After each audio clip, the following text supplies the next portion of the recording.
Hi, my name's Chandra, and today I'm going to show you a couple kitchen projects that I did recently that take a long time but have very little hands-on time. So this first that I'm getting going is some beef stock.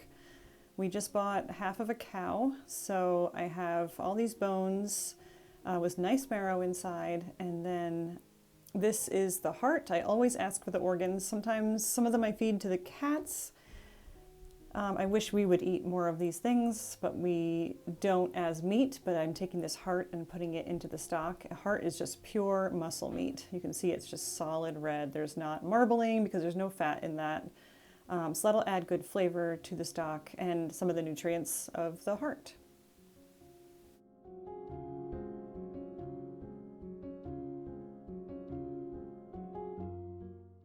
Of course, there's lots of flavor and minerals to be gained from vegetables, so I'm adding in onions along with the peels, celery, carrots, and I'm just kind of chunking these up into big pieces, and they'll all go in.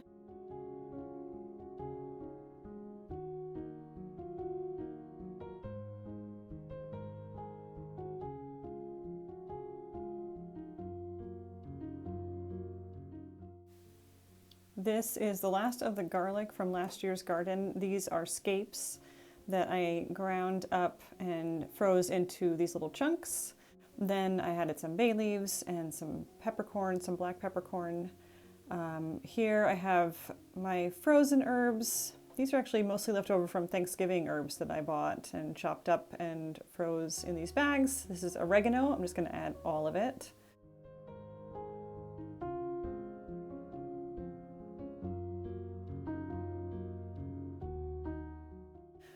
Then I have thyme.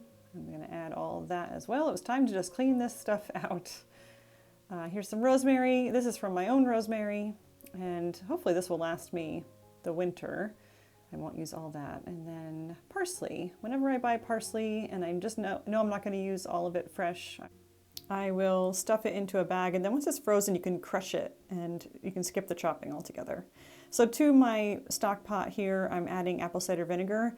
You just need some sort of acid to pull minerals out of those bones. So lemon juice, wine, apple cider vinegar all work. Now I want to get some yogurt going.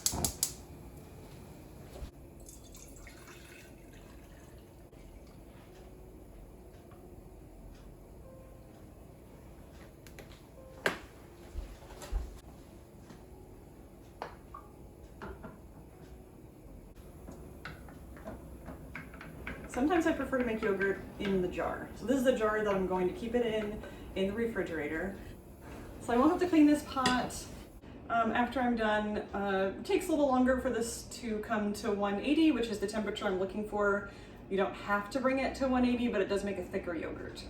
So bringing this up to 180, then I will take it out of this hot water and let it cool down to about 115, 120, and I'll add 2 tablespoons.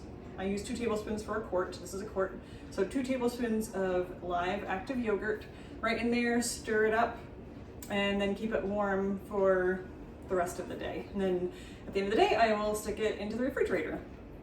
I don't really like to stir it up until it has cooled down again. I think it makes a nicer texture. So that's that. I could do as many quarts as I want in here. I only want to do 1 quart of yogurt today, and this is a nice way to do it. So every now and then I just come by, give this kind of a top to bottom stir.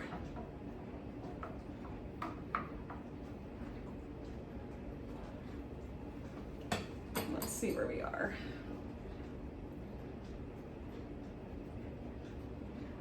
We're in the mid 150s, so getting close. It probably takes a little longer to warm up this way, especially since if I used a taller pot and I could immerse it more in the water, it would be faster, but I'm not going anywhere, I'm not doing anything, and this is just fine for me today. I'm also going to give my beef stock here a stir. It smells really good. Those herbs, especially the rosemary, I think, and the oregano, I smell both of those. So I'm just going to move the water around a little bit I might end up adding more water, but sometimes when things start to cook, they will shrink up, and this will be plenty.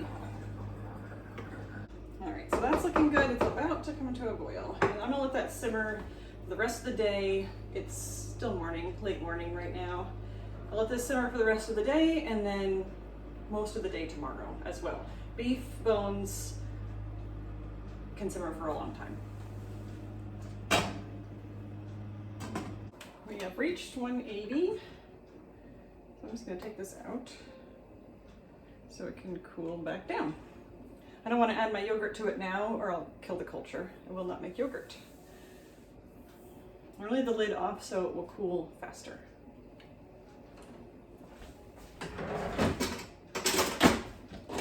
Now this pot is still clean. This has come to a boil, so I'm going to move it to my back little burner with the lid on.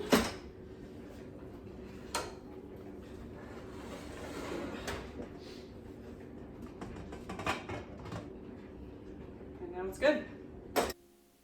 So the yogurt has cooled to about 115.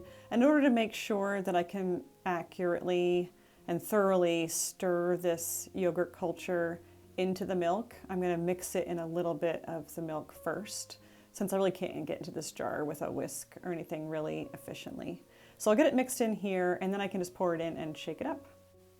I started by setting this next to my pot of stock that was cooking on the stove because it was a nice warm spot, but at the end of the day it was not firmed up into yogurt. So I turned my pilot light on in the oven and put it in there overnight, and then it was perfect. So this yogurt will go into the refrigerator, and I won't bother stirring in that cream that's on top until I'm ready to use it for the first time. I do like to wait until it's chilled down before I give it its final stir. As far as what I do with my stock overnight, I don't want to leave that on the stove with the flame going when we are sleeping. So since it's winter, it's a good time to make stock because I can put this out in our garage, or if it's a smaller pot, I can put it even in our grill that closes, and that stays nice and cold overnight, and I don't need to worry about a flame, and I can get it back on.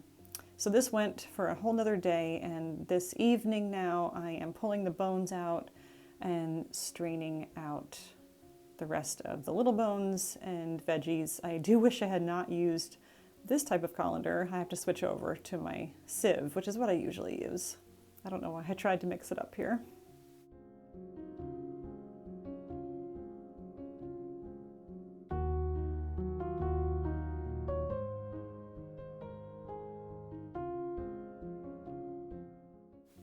And now we are on day 3 of these little kitchen projects, and since I had this in the refrigerator overnight, and I know I'm getting ready to can it, but you can see this fat has all solidified on top and it's super easy to remove.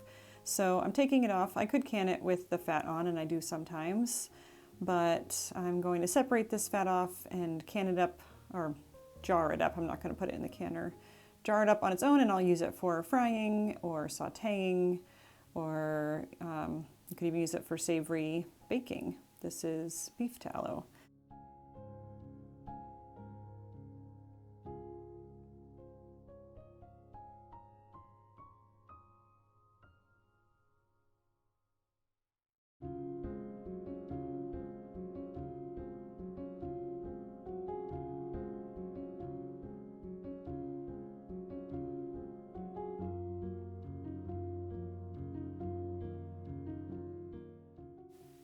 You can see how beautifully gelled that beef stock is, but I am going to melt these things down again because it's much easier to deal with if they are a liquid form, and then I can easily get them into their jars. So I can the stock, and here's my tallow going into a jar. I will label this as beef fat rather than tallow because it will have the flavor of the stock in it.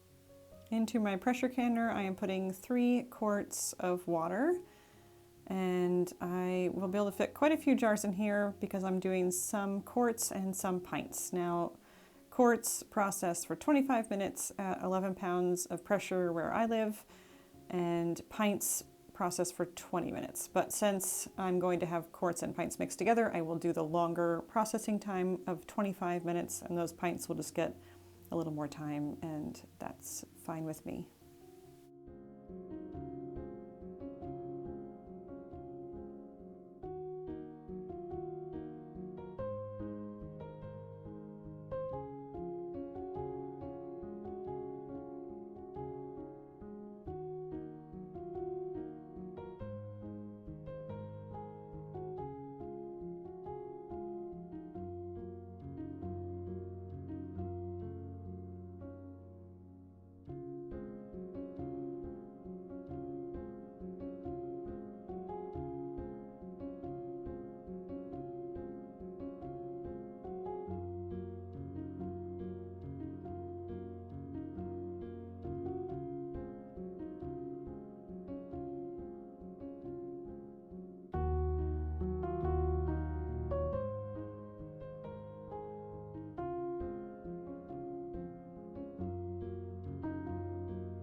Here is what we did, and I'm going to be using this beef stock for months to come.